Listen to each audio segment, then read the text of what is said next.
pocos años, yo estaba niño, por eso digo que pocos, había una familia cerca de donde vivíamos nosotros, que el hijo, adolescente en ese momento, el hijo de la familia, empezó a robar cosas. Primero cosas sencillas, se robaba unos tomates en la tienda, se robaba un medio kilo de tortillas, y luego ya un poco más grandes las cosas, se robaba una manguera de un jardín, un machete de un vecino, y llegaba corriendo a la casa y la mamá, creyendo que le estaba mostrando amor, lo escondía, guardaba las cosas. Llegaba el tendero o el vecino y reclamaba: su hijo me robó. Y, no, mi hijo no, mi hijo no. Pasó el tiempo y aquel joven ya, pues, no le fue bien. Ya llegando a la edad adulta, un día lo agarraron robando, fue a la cárcel. Era un delito menor, salió, volvió a hacerlo, volvió a ir a la cárcel. Cuando salió ya no traía un ojo por un pleito ahí en la cárcel. Y así vivió el resto de su vida y pues murió relativamente joven. Y siempre me ha quedado grabado en la mente que lo que aquella madre hizo fue lo contrario a mostrarle un verdadero amor a su hijo. Ella creía que por amar a su hijo debía de evitar que sufriera las consecuencias de sus acciones, cuando era precisamente todo lo contrario. Si quizá ella hubiera desde un principio permitido que su hijo sufriera, si ella hubiera tomado las cosas robadas la primera vez que aquel adolescente llegó con un medio kilo de tortillas robado, tal vez porque había hambre en la casa, tal vez. Pero si ella hubiera tomado el medio kilo de tortillas, lo hubiera llevado a la tienda, hubiera llevado a su hijo y le hubiera dicho al de la tienda: aquí está mi hijo, se robó estas tortillas, quizás su hijo hubiera vivido más tiempo. En esta serie, es dentro de la serie de los 12 testigos de la fidelidad, de la justicia y la fidelidad de Dios, la serie relativa a Oseas, estamos hablando del amor feroz de un Dios traicionado. Y hemos visto al Dios que ama hasta el dolor, pero hemos visto también al Dios que utiliza los nombres de una familia para dar un ejemplo, nombres que duelen, pero que dan ejemplo de lo que Dios está por hacer.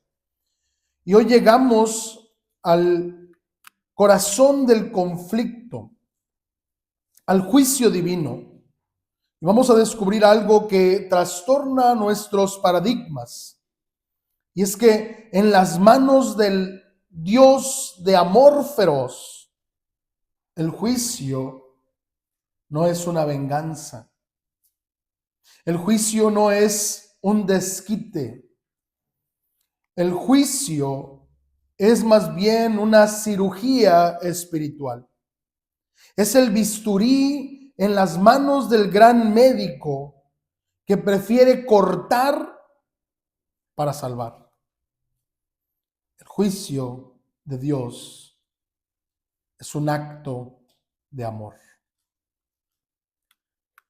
Quiero preguntar, ¿alguna vez usted ha considerado que las frustraciones de la vida, las metas que no se cumplen, relaciones interpersonales que se desvanecen, incluso ese tiempo de sequía espiritual, ese desierto inexplicable, podrían ser en realidad cartas de amor de Dios?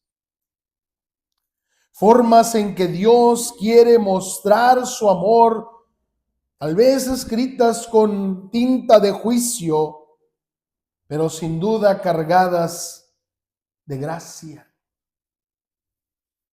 Que quizá Dios ha decidido intervenir en nuestra vida para rescatarnos de perseguir algo que nos iba a destruir. Hoy vamos a adentrarnos en uno de los textos más intensos del Antiguo Testamento. Oseas capítulo 2, versículos de 2 al 13, donde el amor de Dios, el amor feroz de Dios, se expresa en términos judiciales, en términos legales. Pero no pierda de vista esto. Cada palabra de juicio brota de un corazón roto, pero de un corazón amoroso.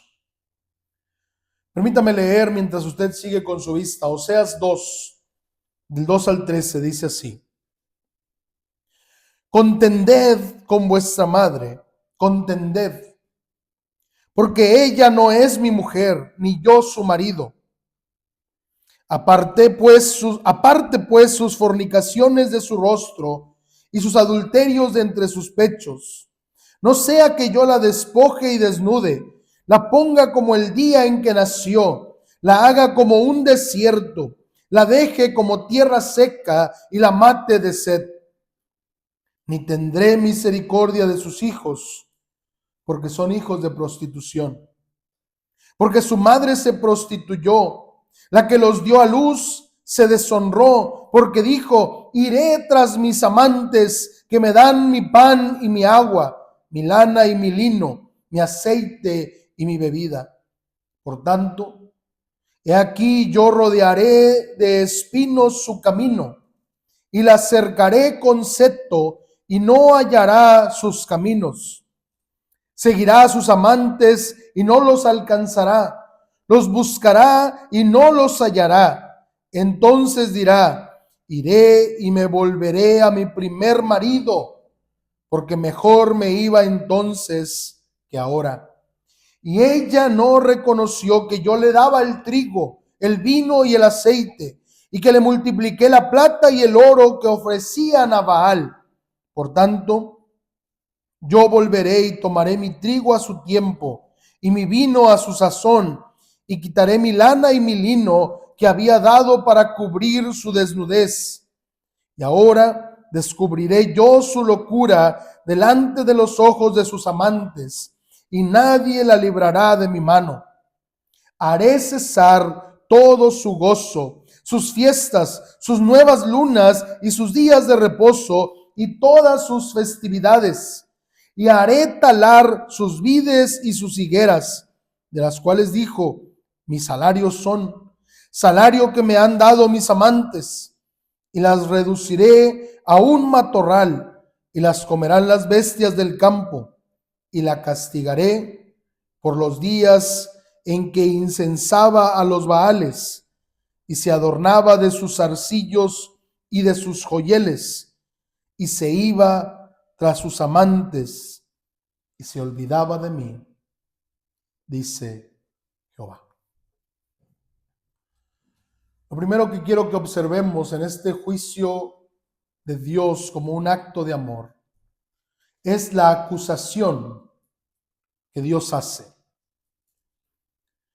El texto comienza con una orden confrontante: contended con vuestra madre, pleiteen con su madre, dice Dios. Y Dios está involucrando ahora en este juicio a los hijos de Oseas, pero por extensión al pueblo de Israel. No es un juicio privado, es una intervención familiar. E inmediatamente la frase toma tintes legales. Ella no es mi mujer, ni yo su marido. Y esta era la fórmula que se repetía en los tribunales cuando alguien daba carta de divorcio principalmente por la causa del adulterio. Esta era la fórmula. Y Dios está usando esa misma fórmula legal con la que alguien se divorciaba para anunciarle al pueblo de Israel que Dios está en un pleito legal con ellos. Pero, como veremos al final, este divorcio no es terminal, sino que Dios está usando esta situación con un propósito específico. Es como un esposo que dice: hasta que enfrentemos esto, no podemos continuar. Es necesario atenderlo. Y el versículo 5 es el versículo clave de esta acusación. Dios dice que su esposa, el pueblo de Israel, dijo: iré tras mis amantes que me dan mi pan, mi agua, mi lana, mi lino. Dios expone de esta manera la lógica perversa de la idolatría.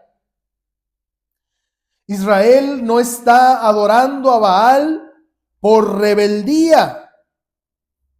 Israel está adorando a Baal creyendo realmente que ese Dios cananeo es el que le está dando las cosas. Ese es el asunto aquí. El pueblo de Israel atribuía a un ídolo lo que Dios les estaba dando a ellos. La idolatría moderna sigue exactamente el mismo patrón. No es que hoy nos estemos arrodillando ante estatuas, sino que atribuimos a fuentes falsas lo que solo Dios provee. Tal vez usted tiene un Baal del éxito profesional.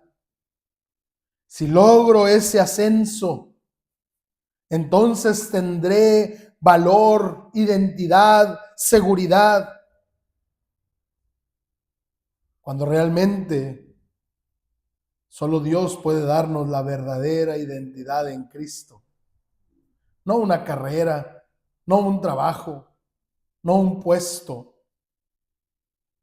Tal vez usted tiene el Baal de las relaciones.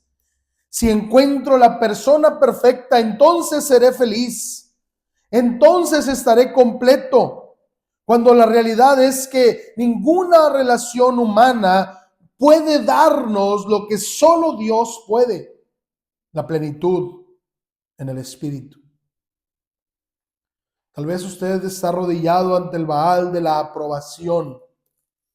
Si todos me miran, si todos me admiran, entonces tendré valor. Atribuimos a la opinión ajena lo que solo Dios puede dar. Usted tiene valor en sí mismo como hijo amado de Dios, como hija amada por Dios. Incluso hay algunos incrédulos, pero algunos cristianos, que tienen el Baal de la ideología. Si tal sistema, si tal plan de gobierno fuera instaurado, estaríamos mejor. No. El único que puede traer paz y bienestar es Dios, y solo Él. La idolatría entonces no es solamente el adorar a un Dios falso. La idolatría es creer que un Dios falso te puede dar lo que solo el Dios verdadero puede dar. Eso es lo que Dios está acusando al pueblo de Israel. Le están atribuyendo a un Dios falso lo que solo viene de Dios. Imagine usted una persona que cada mes recibe un cheque de un familiar. Vamos a pensar en un hijo que está estudiando en una universidad, en otro país, en otra ciudad, y cada mes llega el cheque del papá para los gastos, para la colegiatura y demás, pero el hijo empieza a ver al cartero y empieza a decirle al cartero, gracias. Empieza a abrazar al cartero, gracias por el cheque. Y luego empieza a decir, qué buen cartero, cada mes me da dinero. Y luego le escribe una carta de agradecimiento, le compra una tarjeta diciéndole, gracias cartero por darme dinero cada mes. Sería algo ilógico, ¿no? Estaría fuera de lugar.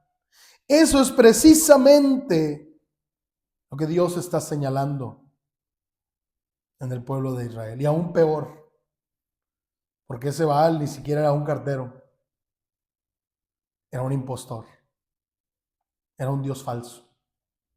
Y el pueblo de Israel decía, Él nos da, cuando realmente todo proviene solo de Dios. Pero el amor feroz no se queda de brazos cruzados. Cuando Dios ve el trágico error que está cometiendo el pueblo de Israel, toma acción.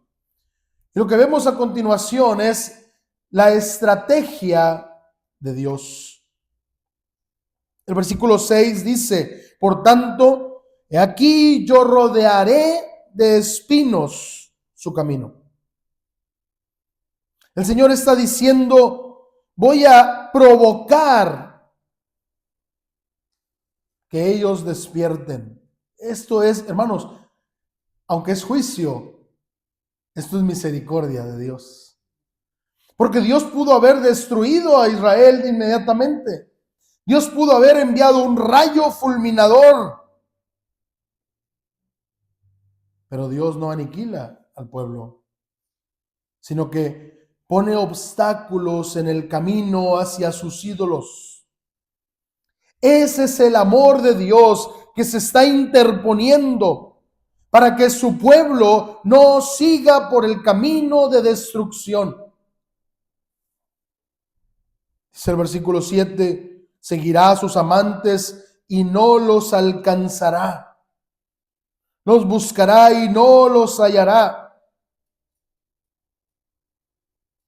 Mire, esto es algo muy interesante. ¿Se ha fijado usted que la gente, cuando tiene, por ejemplo, ídolos y le está pidiendo, le está rezando al ídolo y lo dice, no, este no funciona, voy a tratar con este otro?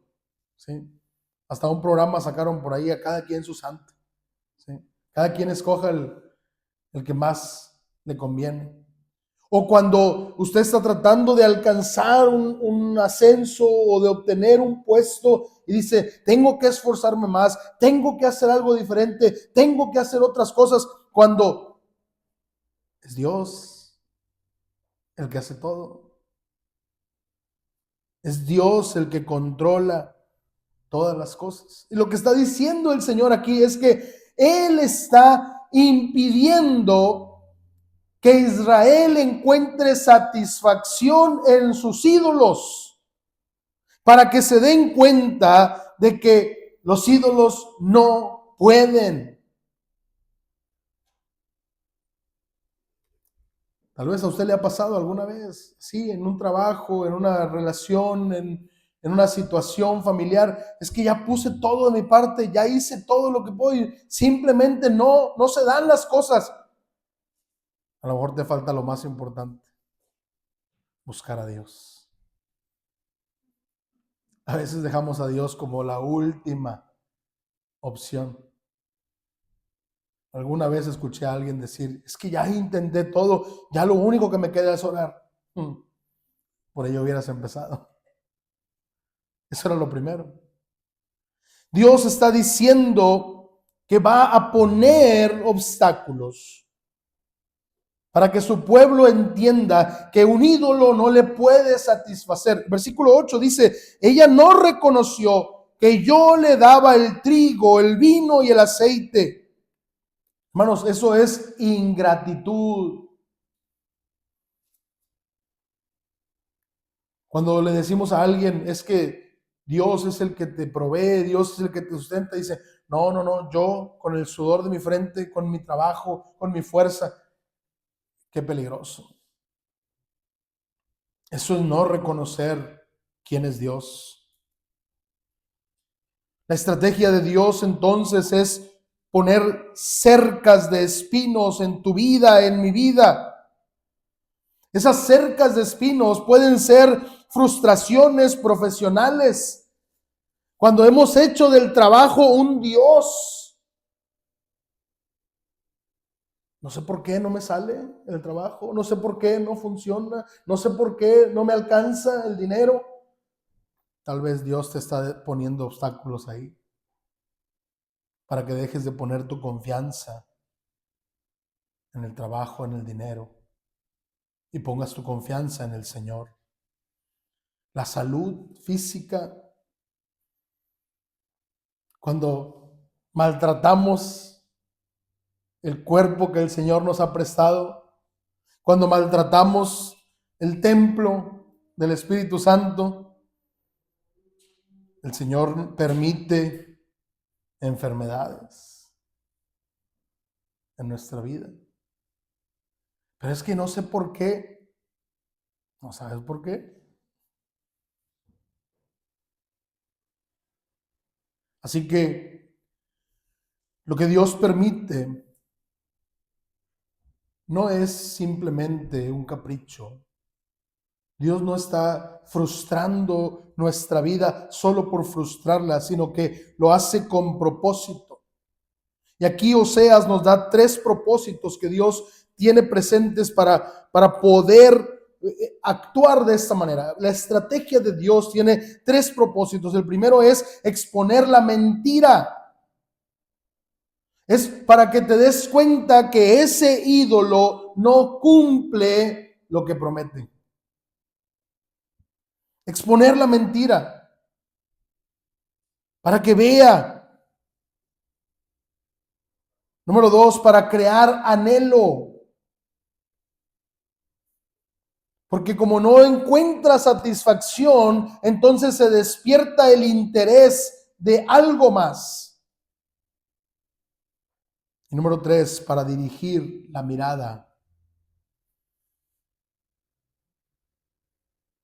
El pastor Charles Stanley decía en una ocasión que él vivía en un frenesí en el ministerio pastoral. Predicaciones, estudios bíblicos, visitas, programa de radio y demás. Y un día se enfermó. Lo llevaron al hospital, empezaron a hacerle pruebas y entre los estudios clínicos y demás, él estaba ahí con su secretaria y el pastor asistente y uno de los diáconos y acostado y le estaban sacando sangre y él, y hay que hacer esto y hay que hacer aquello y pásame la laptop para terminar el sermón para el domingo y así, bien ocupado. Pasaron un día, 2 días, 3 días, una semana y los doctores decían, no sabemos qué es, hay que seguir haciendo pruebas. El tráfico de gente en el cuarto del hospital empezó a disminuir.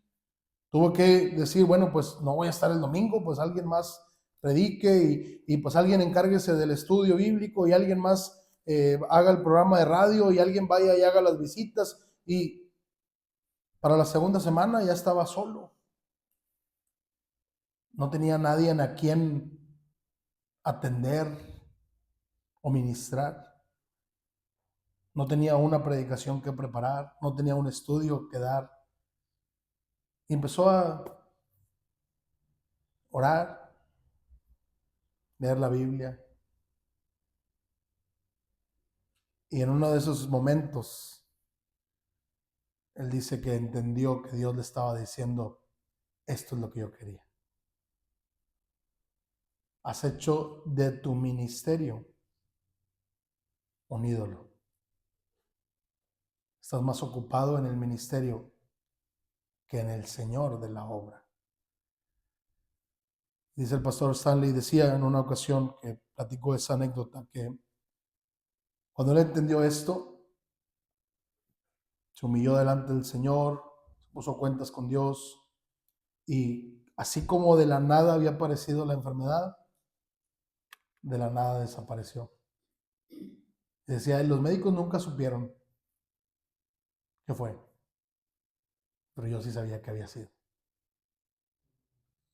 Así es como Dios trabaja con nosotros. Cuando las cosas no funcionan es porque Dios está poniendo trabas para que dejemos de buscar en los ídolos lo que solo Él puede darnos.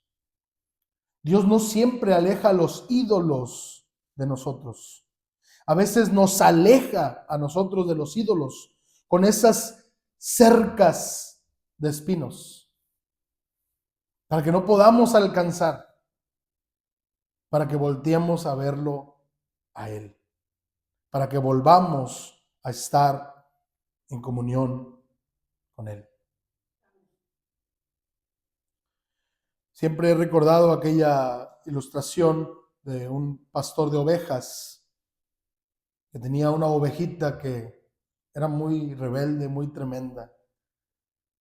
Y andaba brinque y brinque para allá y para acá, y el pastor le hablaba y no hacía caso, y la quería traer y se iba, y hasta que un día el pastor, con dolor en su corazón, le dio un golpe en una de las patitas para quebrarle la patita. La ovejita lloró, gritó, tal vez en su mente oveja no entendía qué era lo que estaba pasando. Pero que el pastor, después de quebrarle la patita, la vendó y la cargó. Y la trajo con él. Salía a pastorear las ovejas y la traía cargada con él. Un mes después le quitó la venda, le quitó la tablilla, la soltó y la ovejita estaba pegada a él. Eso es lo que Dios hace. A veces nos duele lo que Dios está haciendo porque es juicio, pero ese juicio de Dios es amor, es para nuestro bien. Después de poner obstáculos, el amor feroz de Dios expone la realidad del problema. Quita la máscara completamente, exponiendo lo que hay detrás del pueblo pecador. En el versículo 9, el juicio se intensifica. Dice el versículo 9, yo volveré y tomaré mi trigo y tomaré mi vino y quitaré mi lana y mi lino que había dado. Mire, el juicio se está intensificando ahora. Dios dice, no han querido entender que soy yo el que lo hace, ahora les voy a quitar lo que les estoy dando. Primero puse la cerca de espinos, pero siguen yendo tras Baal, tras el ídolo. Entonces les voy a quitar lo que yo estoy dando. Dice el versículo 10, voy a descubrir su locura delante de los ojos de sus amantes, desnudaré su vergüenza. Otra vez, este es un contexto legal. Eso era lo que hacían cuando se descubría a una mujer adúltera. Se le desnudaba públicamente antes de apedrearla para matarla. La humillación. Lo que está diciendo el Señor es, voy a humillar a mi pueblo Israel. Dios va a exponer la locura de la idolatría ante los mismos ídolos. Dios va a exponer la vergüenza de su pueblo Israel. Dios emite un juicio sobre la falsa adoración. Dice el versículo 11, haré cesar todo su gozo, sus fiestas, sus lunas nuevas, todas las festividades religiosas se van a acabar. Haré destruir sus vides, sus higueras. En pocas palabras, Dios está emitiendo un juicio sobre el pueblo de Israel que no tiene marcha atrás. En ocasiones Dios trata con nosotros de esta manera, quitándonos aquello que se había convertido en nuestra seguridad. Tal vez a usted le ha pasado. Se sentía seguro porque tenía dinero ahorrado y de pronto llega una enfermedad y se acaba todo en un momento. Ahorros que se evaporan, negocios que fracasan, propiedades que pierden su valor. A veces preguntamos, Señor, ¿por qué lo permites? Para que entiendas que esa no puede ser tu seguridad. Tu confianza debe estar puesta en el Señor. Cuando la religión vacía pierde su atractivo, cuando ir a la iglesia se siente como un deber a secas, cuando venir al culto ya no le sabe igual. Tal vez Dios está permitiendo que pases por ese desierto para recordarte que no estabas buscándolo a Él, estabas buscando un emocionalismo, estabas buscando sentirte bien.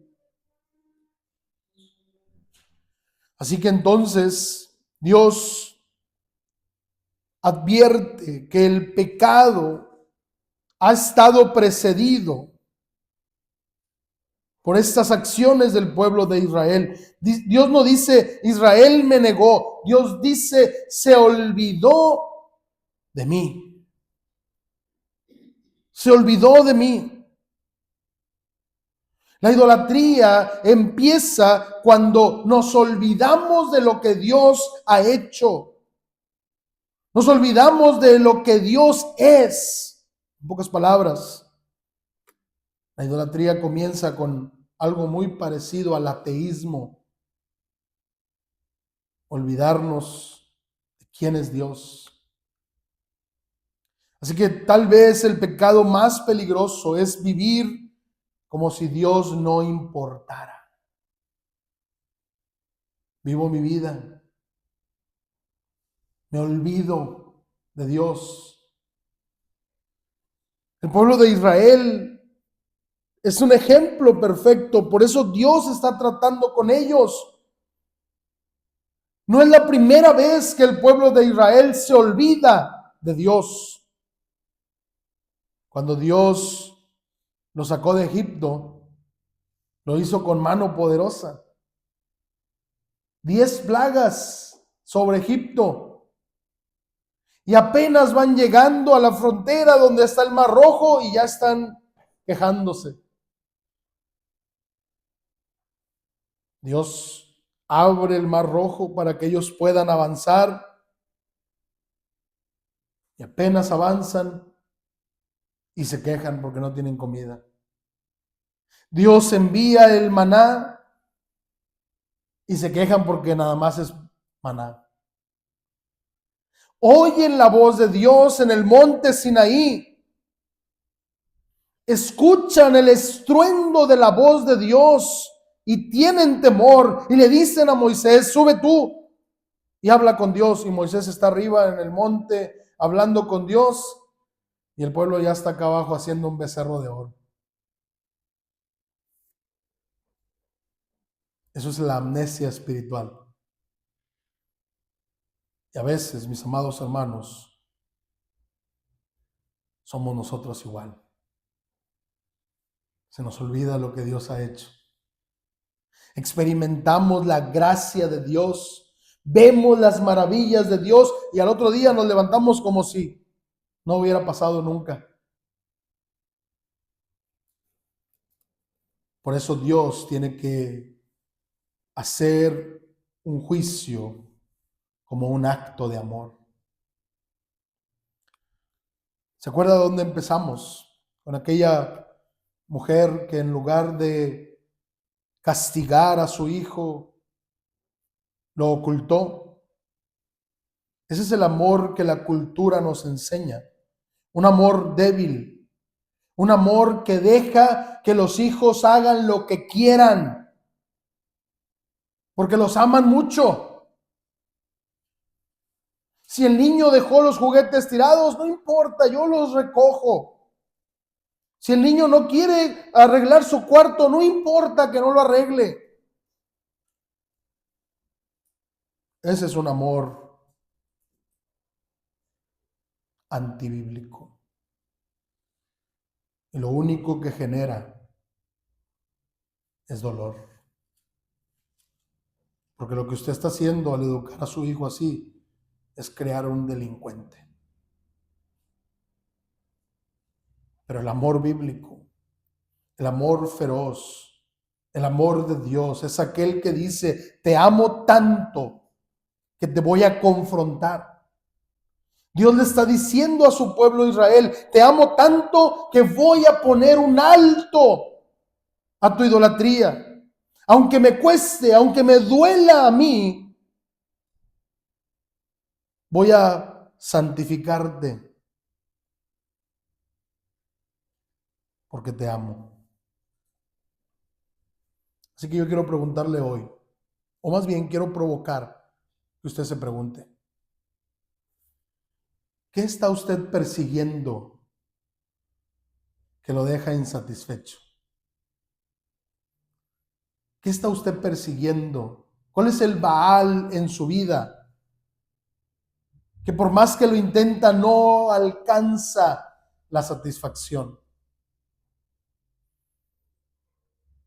Pregúntese, ¿qué frustración en su vida puede ser esa cerca de espinos que Dios está usando? ¿Qué es lo que usted en su vida ha visto que por más que lo intenta no llega? Tal vez Dios le está diciendo, no es por ahí. Pregúntese también, ¿a quién dirige usted sus gratitudes?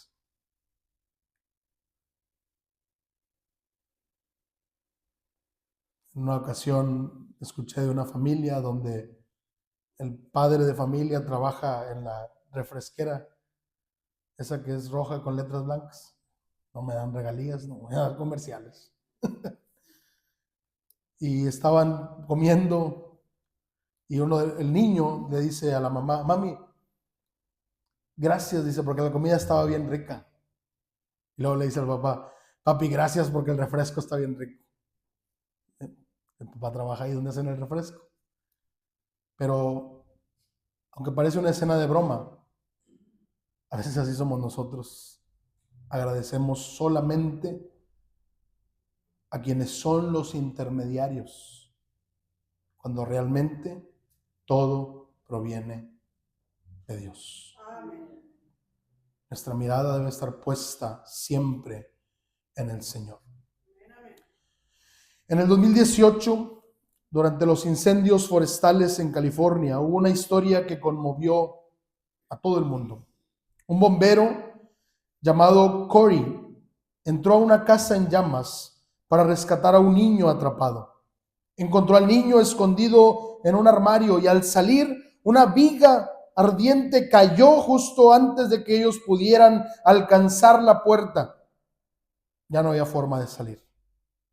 Lo que hizo el bombero fue correr hacia una de las ventanas del tercer piso del edificio.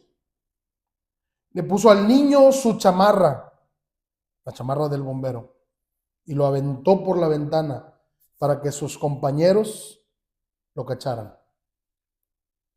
El niño sobrevivió, pero el bombero no. Murió. Años después, entrevistaron a ese niño y él dijo, cada vez que me miro al espejo, veo el rostro de aquel hombre que prefirió el fuego antes que verme morir. Conmueve la historia, ¿verdad? Conmueve. Lo que Dios hizo por nosotros es aún mayor. es aún más grande. Dios no solo nos quiso ayudar, dio su vida por amor a nosotros. Y nos ama tanto que pone ese camino de espinos para que no nos olvidemos de amarlo a Él y solo a Él. Este es el Dios de Oseas, un esposo herido que juzga para restaurar. Un esposo que está tan herido, pero que ama tanto, que hace un juicio con el fin no de destruir, sino de atraer a su esposa de vuelta al pacto.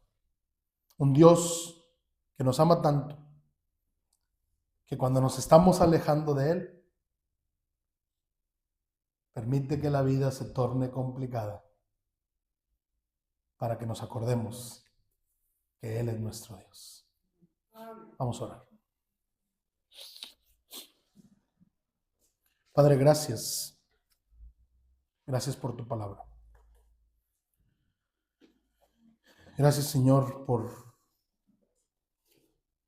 juzgar en la cruz nuestros pecados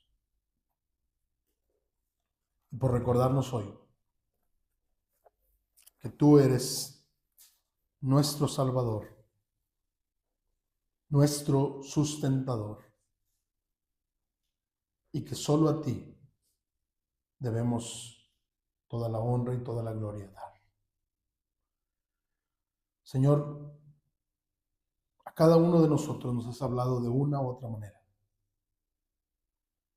Solo te pido que nos ayudes a identificar esos ídolos que hemos erigido en nuestra vida. Que podamos identificar esas cercas de espinos que has puesto en nuestro caminar y que podamos volver a ti y amarte a ti por sobre todas las cosas.